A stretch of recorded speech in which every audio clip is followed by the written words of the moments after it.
Hi all, എല്ലാവർക്കും നമസ്കാരം. എൻ്റെ ടെക്നിക്കൽ യൂട്യൂബ് ചാനലിലേക്ക് സ്വാഗതം. നമുക്ക് എക്സാംസ് ഒക്കെ അപ്ലൈ ചെയ്ത് എക്സാംസിനെ വെയിറ്റ് ചെയ്ത് അല്ലെങ്കിൽ എക്സാംസിന് വേണ്ടി പ്രിപ്പയർ ചെയ്തിരിക്കുന്ന ഒരു സമയമാണിത്.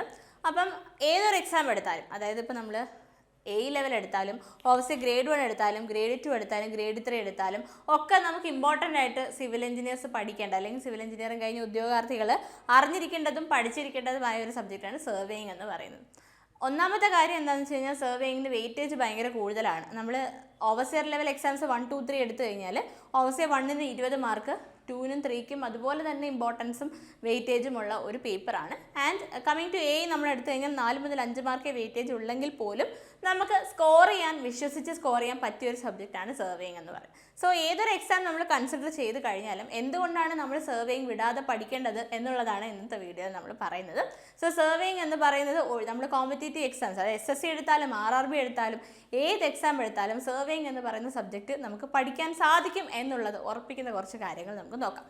സോ അതിൽ ആദ്യത്തെ കാര്യം എന്ന് വെച്ച് കഴിഞ്ഞാൽ നമുക്ക് ഒരുപാട് ലോജിക്, അതായത് നമ്മുടെ സിവിലിൻ്റെ പല പേപ്പേഴ്സ് എടുത്താലും അവിടെ ഫിസിക്സിൻ്റെ ആപ്ലിക്കേഷൻസ് നമുക്ക് കാണാൻ കഴിയും. ഇപ്പോൾ എഞ്ചിനീയർ മെക്കാനിക്സ് എടുത്താലും സ്ട്രെങ്ത് ഓഫ് മെറ്റീരിയൽസ് എടുത്താലും അതിൻ്റെ advance level RCC, structural analysis ഒക്കെ എടുത്താലും ഫിസിക്സിൻ്റെ കുറച്ച് നമുക്ക് കാര്യങ്ങളവിടെ പഠിക്കാനാണ്. നമ്മൾ ബേസിക്സ് എന്ന് പറയുന്നത് ഫിസിക്സ് ആണ്. പക്ഷേ സർവേയിങ്ങിനകത്ത് ഫിസിക്സ് എന്ന് പറയുന്ന കാര്യമില്ല, പ്യോർലി അവിടെ മാത്തമാറ്റിക്സ് മാത്രമാണ്. അതായത് മാത്തമാറ്റിക്സ് ഉണ്ട്, അതായത് നമുക്ക് കുറച്ച് ഒരു കാൽക്കുലേഷൻ സൈഡ് അല്ലെങ്കിൽ മാത്തമാറ്റിക്സ് നമുക്ക് കുറച്ച് അറിയാം ടാലൻ്റ് ഉള്ള ആൾക്കാരാണെങ്കിൽ സർവേയിങ് പഠിക്കാൻ ഭയങ്കര എളുപ്പമായിരിക്കും. എസ്പെഷ്യലി അതിൻ്റെ പ്രോബ്ലംസ് സോൾവ് ചെയ്യാനൊക്കെ ഭയങ്കര എളുപ്പമായിരിക്കും. സോ ഫിസിക്സിൻ്റെ ഒട്ടും തന്നെ ആപ്ലിക്കേഷൻ ഇല്ലാത്ത നമ്മുടെ സിവിൽ എഞ്ചിനീയേഴ്സിൻ്റെ ഒരു പേപ്പറാണ് നമ്മുടെ സർവേയിങ് എന്ന് പറയുന്നത്.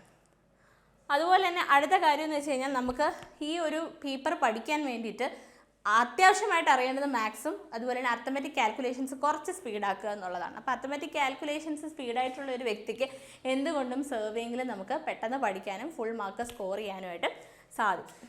അതുപോലെ തന്നെ അടുത്ത കാര്യം എന്താണെന്ന് വെച്ച് കഴിഞ്ഞാൽ നമുക്ക് ഓർത്ത് വെക്കാൻ ഒരുപാട് കാര്യങ്ങളുള്ള പേപ്പേഴ്സാണ് നമ്മുടെ എൻവയോൺമെൻറ്റൽ എഞ്ചിനീയറിംഗ് എടുത്താലും ജിയോ ടെക്നിക്കൽ എടുത്താലും FM എടുത്താലും ഒക്കെ. അപ്പോൾ എന്താണ് കാരണം എന്ന് വെച്ച് കഴിഞ്ഞാൽ നമ്മൾ ഓർത്തിരിക്കാൻ വാല്യൂസും ഉണ്ട്, അതുപോലെ തന്നെ ഒരുപാട് വലിയ ഫോമുലാസും ഈ സബ്ജക്ട്സ് ഒക്കെ തന്നെ നമുക്ക് തരുന്നുണ്ട്. നമ്മൾ സിവിൽ എഞ്ചിനീയറിംഗിൻ്റെ ഒട്ടുമിക്ക എല്ലാ സബ്ജക്ട്സ് എടുത്താലും ഫോമുലാസ് ഒത്തിരി വലിയ ഫോമുലാസ് ഉണ്ടാവും.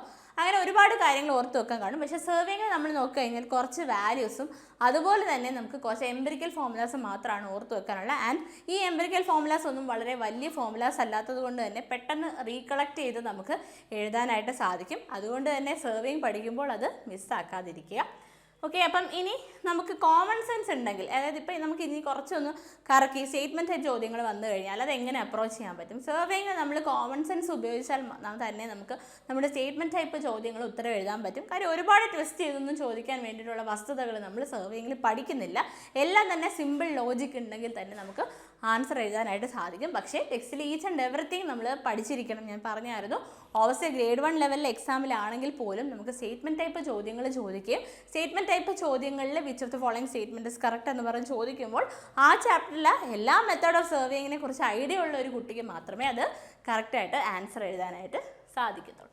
ഓക്കെ, അപ്പോൾ ഇത്രയും കാരണങ്ങൾ കൊണ്ട് തന്നെ സർവേയിങ് എന്ന് പറയുന്ന ടോപ്പിക്ക് നിങ്ങൾ നിർബന്ധമായും നിങ്ങൾ പഠിക്കുമ്പോൾ ഇമ്പോർട്ടൻസ് ഉള്ള സബ്ജക്റ്റുമാണ്. And if you know surveying well നിങ്ങൾക്കത് റിവിഷൻ പാർട്ടിലേക്ക് ഇൻക്ലൂഡ് ചെയ്യാം. ഇനി അതല്ല സർവേയിങ് ഇതുവരെ പഠിച്ചു തുടങ്ങാത്ത വ്യക്തിയാണെങ്കിൽ ഇത്രയും സിമ്പിളായിട്ടുള്ളൊരു പേപ്പറും സ്കോർ ചെയ്യാൻ പറ്റുന്നൊരു പേപ്പറും ഇല്ല.